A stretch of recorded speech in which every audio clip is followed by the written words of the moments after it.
Namaste ji, namaste. So, chapter 3 of our series on Lakshmikant, we move on to salient features. अब salient features discuss करने से पहले, right at the start of this chapter, something is known as mentioned as the basic structure. What is the basic structure of the constitution? Imagine this to be the basic structure. मतलब जो आपका exoskeleton, the thing that cannot be removed. So that was basically the intention of the Constituent Assembly with respect to what kind of constitution we need to have. So you can amend the constitution, yes, well done, yeah you can. So you can amend it, you can add articles, you can remove articles, as long as it is within the purview of the basic structure. तो अगर ये basic structure है, and who decides this basic structure?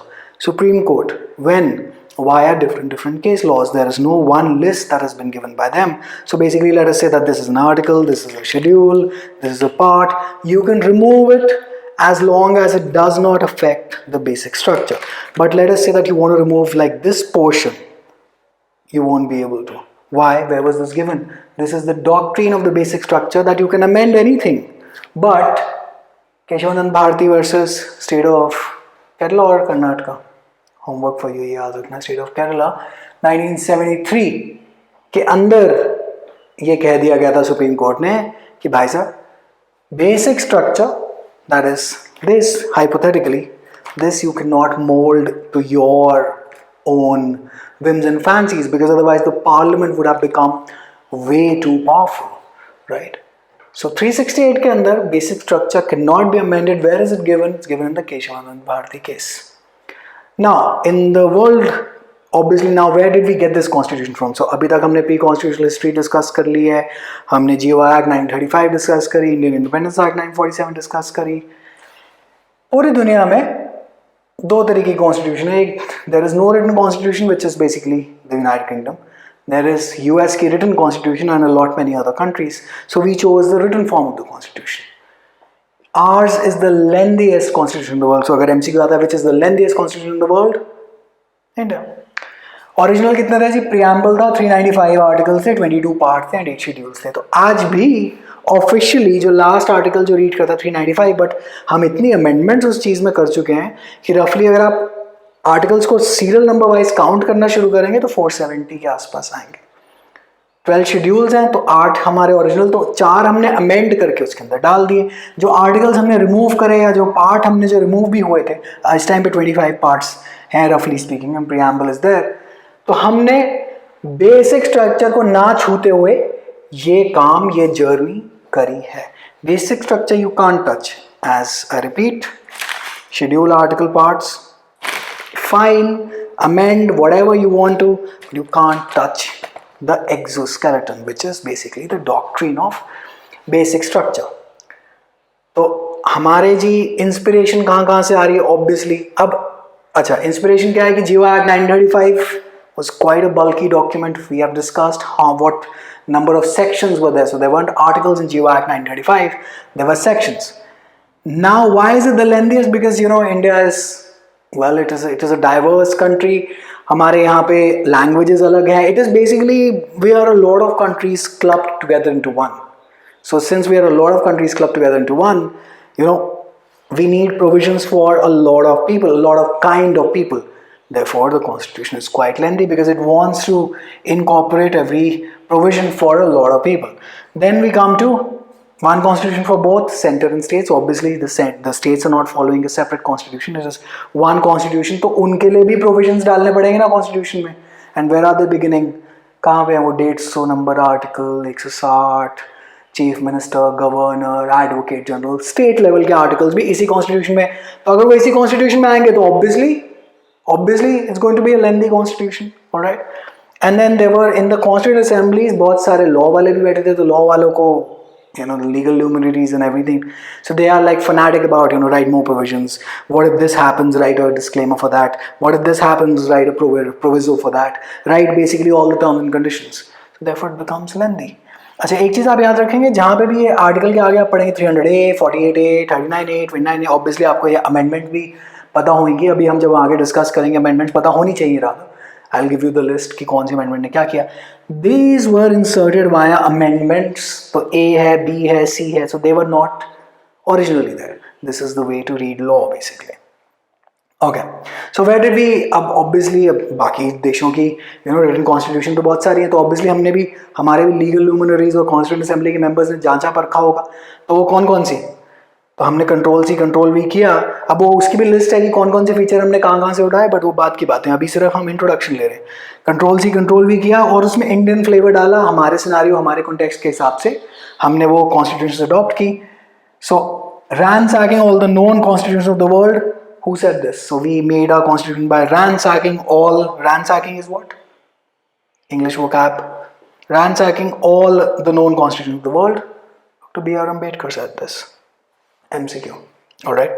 अच्छा, structural part जैसा हमारा structure था, तो GI act का मैंने आपको पहले बताया, ओरिजिनली उसके अंदर भी सेक्शंस थे, it had lists, it had schedules. So GI act 1935, structurally हम ऑलमोस्ट सिमिलर हैं। फिलोसफिकल पार्ट हमने उठाया, फंडामेंटल राइट्स पाए हमने यूएस से, डायरेक्टिव प्रिंसिपल्स हम इंस्पायर हुए आयरलैंड के कॉन्स्टिट्यूशन से।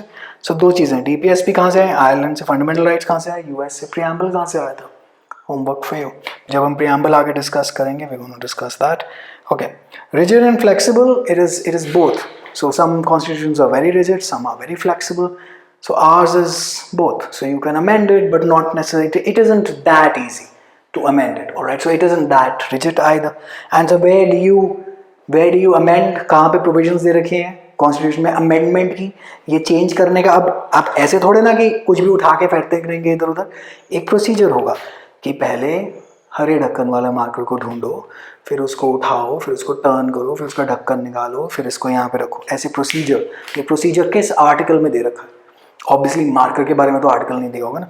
368, तो ये 368 में दो तरीके की अमेंडमेंट कर सकते हैं। कुछ टॉपिक्स पे आप सिर्फ स्पेशल मेजोरिटी चाहिए आपको, और स्पेशल मेजोरिटी मैं अभी समझा नहीं रहा, अभी जब आगे आएंगे तब समझेंगे। और इसके अंदर special majority plus ratification of half of the states चाहिए।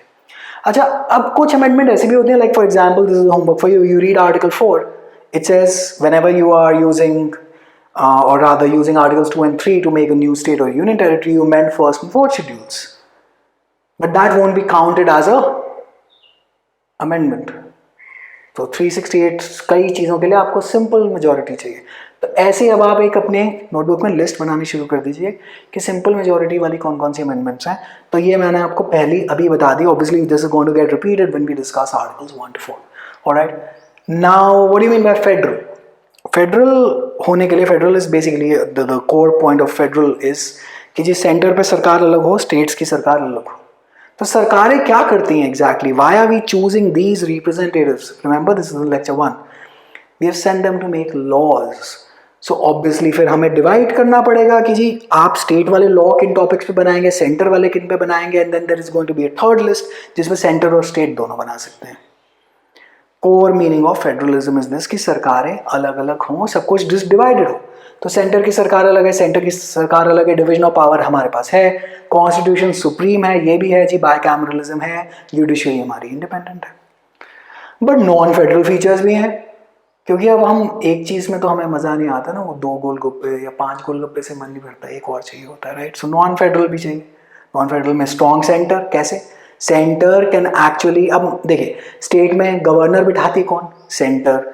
कुछ जब हम आर्टिकल 240 एंड 248 से कॉन्टिन्यूस आगे करेंगे तब मैं आपको ये भी बताऊंगा कि किन किन कंडीशंस में सेंटर एक्चुअली स्टेट की लिस्ट की टॉपिक्स पे कानून बना सकती है। तो सेंटर की पावर बहुत ज़्यादा हो गई ना भाई इसमें। तो स्ट्रॉन्ग सेंटर है, सिंगल कॉन्स्टिट्यूशन, सेम स्टेट भी वही फॉलो करेगा, सेंटर भी वही फॉलो करेगा। सिंगल सिटीजनशिप प्रोविजन कहाँ पे दे रखी है? Part 2 articles 5 to 11 constitution. ऐसे ही टिप्स पे चाहिए अगर कोई मेजर कॉम्पिटिटिव एग्जाम का पॉलिटी सेक्शन क्रैक करना है। ओके, स्टेट का गवर्नर है, एंड देन इमरजेंसी प्रोविजन में तो सेंटर की सरकार बिल्कुल ही ओवरराइड कर सकती है ना सब कुछ।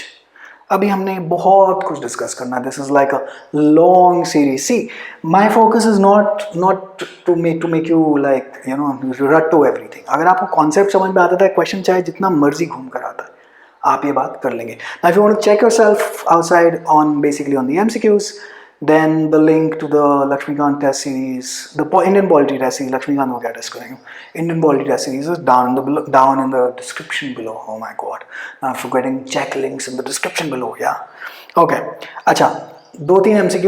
अब सिंस मैंने रट्टे वाले को टॉन्ट मार दिया तो अब आपको थोड़ा सा रटवा भी देंगे, क्योंकि जैसे फेडरलिज्म बोला था, अब नॉन फेडरल भी आ गए, तो थोड़े से 1-2 चीज़ें आपने रटनी पड़ी। So we are federalism in form, unitary in spirit. Unitary in as in मतलब सेंटर ही सबके पिताजी हैं. This was said, or we were quasi-federal, said by K.C. Vere. Now who was this guy? Was this guy a constitutional scholar? Was this person a professor of law? Homework for you. Then we are cooperative. We are a form of cooperative federalism. This was said bye Granville Austin, and Granville Austin की 2 किताबों के नाम आपको याद होने चाहिए. गो to Wikipedia और go to any website and see the books that he wrote. So he was a scholar on the Indian Constitution. 2 किताबों के नाम आपके स्टैटिक जीके में बहुत बारी पूछ ले जाते हैं. और obviously I am not going to pretend that I remember right them off the bat. I will also look them up, you also look them up, you comment down below. क्योंकि जब वो ऑप्शन में आते तब तो बिल्कुल होता है कि हाँ ये तो ग्रैनविल ऑस्टिन था. लेकिन अब ऐसे एकदम से बोलने पड़ेगा और फिर मैं आपके सामने नौटंकी करूँ कि मुझे सब कुछ याद है, नहीं, भूल जाते हैं. आप भी देखिए, हम भी देखिए, आप भी इंसान हैं, हम भी इंसान हैं. Alright, so video 1 of chapter 3. Then we're going to go to lecture 2, chapter 3, then keep on moving like this, and then eventually cover the entire book out. Alright, take care, bye bye.